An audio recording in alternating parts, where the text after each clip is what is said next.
Hello, everyone, and welcome to my podcast, C'est la vie. Today, our guest will introduce himself and let us all know why we are actually doing this. Okay, to start with, the name is irrelevant, the messenger is irrelevant, the messages. There are various messages that I want to get across. I'm a stage 4 lymphoma cancer patient, and how I dealt with it and how I view life. Life is pretty exciting for me, even from this perspective. And I like to share this experience with you, and the message is relevant over here. It's irrelevant whether this goes out to 1 or 2 or 3 or 100 people. But even if this message goes out to one and he makes some good use of it, I think we'll be successful in doing this podcast. So, sir, let's start with your inspirational journey, how you triumphed over cancer stage 4. Right. So, walk us through that journey. How was it like? The date was 2nd January 23. While I had a few guests over from America, they were staying at my house. And this was at breakfast. I felt uneasiness in my throat. And instantly I knew that there's something happening to my throat because I had swallowing problems. So I'm very conscious about my body. By 2 o'clock, I was with my ENT surgeon at Max.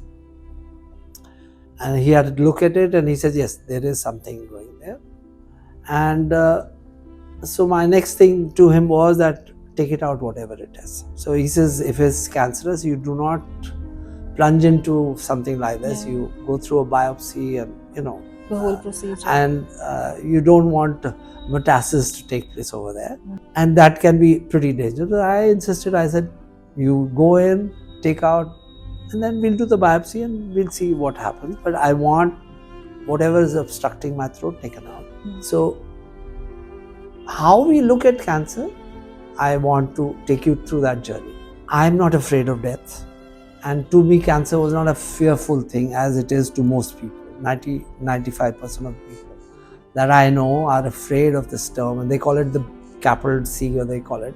For me, it was a sickness that I needed to deal with. So I'm going through my tests, and 4th of January is my wife's birthday. We are supposed to all go out to Bukhara. We had booked out to go for lunch with all the guests over there. And I'd that morning gone for my MRI. By the time I came home, all these women were in their 90s and they were crying, and they felt something tragic was happening to them. Right.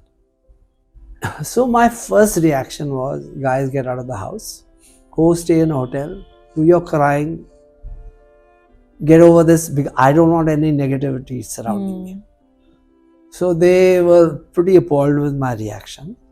And I said, we are all going out for lunch and we're going to celebrate, and I'm going to celebrate life till the end of my, wherever my end comes. So for me, cancer was new. And it's not that I'm an authority on cancer, but I said, okay, we need to be positive. So first and foremost thing, when you are sick with a terminal disease, don't allow negativity to come around you. Okay? Your immediate family, your friends, dying is a natural thing. Everything that is born in this universe must die.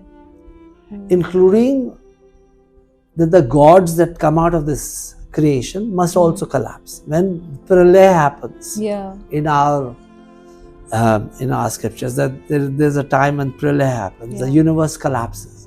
So even the gods must die at that time. There's only, they say, one Parabaram, or the ultimate force which survives it. And then it recreates itself.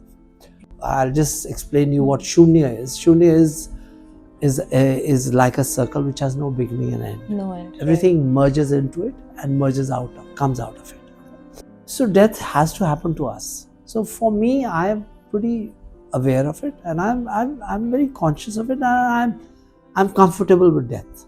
Okay? You don't fear death.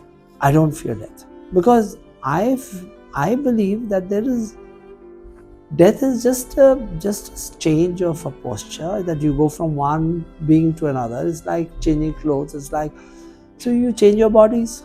Do you take it as a positive thing, like it's the creation of something new, it's the beginning of something new? Partly and partly not. Partly is that we're carrying our karmic cycle into the next debt. birth. So the karmic thing goes through. But yes, definitely it's exciting. It's a journey. So there are two great scriptures on death: the Tibetan Book of the Dead and the Egyptian Book of the Dead. And I have been a student, ardent student of the Tibetan Book of Death, and I've been understanding their procedures, and I know there's a cycle that takes place, and they talk of a 49 days cycle that between death and rebirth. And you stay in the bardos, and that's where the transformation takes place. Now, most of us, of course, when your body goes old, it has to die. And I don't want to be, I don't, when my death comes, and I'm going to write a will like this, that I'm never going to be sustained in the artificial, materials, and I'm going to be force fed. When my body stops eating, it must go. It must go into termination, and there is a time when the body will not accept food. Not then you go into, you let the body go and you transform. So for me, death is not something which is need to be shocked about, and I need everybody to understand this. The fear of death will bring you closer to death. Wow. Okay, when you're afraid of death, you will die, and you will die miserably. Okay, because you will be clinging on to life, and death will happen. Clinging it to a point of manifestation? Yeah. So what you do is you hang on. We think we have this body. First, this is our body, which is a body. I'm part of the body, but I'm not the body. All this will go away, and it'll melt. And the house that I built will also go away. The family I have will also go away. The earth by itself will go away. Everything is temporary. So we must understand the flux in life. Unfortunately, we have become very physical in our current situation. We believe in the body. We believe everything tangible to be the only thing. We were partly spiritual and partly physical earlier. Today we are physical. Okay, you need to have so many relationships. You need to be doing so many things. You need to have so many possessions. In order to stay relevant, right? I'm not defined by my possessions. Whereas today people are defining people by their possessions. The car you have, the house you live in, the clothes you wear, the phone you have. Yeah. Okay. So I want to tell you guys that I'm 73 years old. Okay. 73 years young. Yeah. Okay. And I'm very vibrant. Right. And even though I have stage 4 cancer, but I have very vibrance to my life. Yeah. And because I cherish life. Life is one of the most wonderful gifts that we have. So I believe one last thing I want to say. My God, my belief, the central part of my theme is love is a central part. Loving universe, loving people, loving creation, loving your life. Life, right? And I love life. As you mentioned spirituality and religiosity. Right. Do you believe there's a difference? A vast difference.